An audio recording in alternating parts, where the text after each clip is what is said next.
flight, such as laptop computers, portable media players.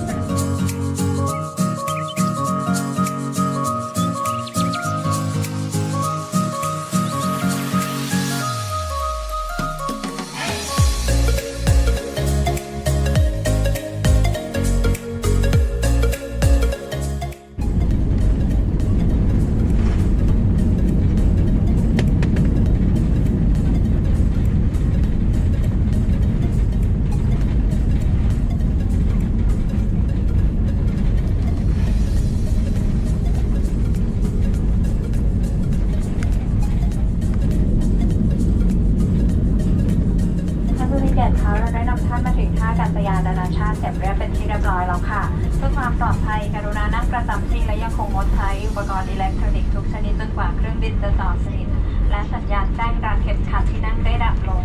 โปรดใช้ความระมัดระวังขณะเปิดทิเก็ตสัมภาระแดดศีรษะและตรวจนับสิ่งของท่านให้เรียบร้อยก่อนที่จะลงจากเครื่องในนามของสายการบิน AirAsia กัปตันและพนักงานต้อนรับทุกคนขอบพระคุณทุกท่านที่ร่วมเดินทางกับเราในวันนี้และระหว่างเป็นอย่างยิ่งว่าจะได้ต้อนรับท่านอีกในโอกาสต่อไปสำหรับวันนี้ขอบคุณและสวัสดีค่ะ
ฝั่งโน้นเป็นที่ขายซิมนะคะเดินตรงมาเรื่อย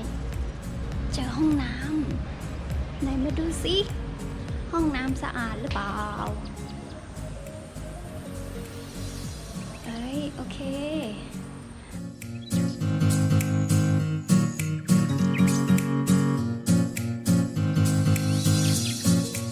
โอเคใช่ได้เข้าห้องน้ำกัน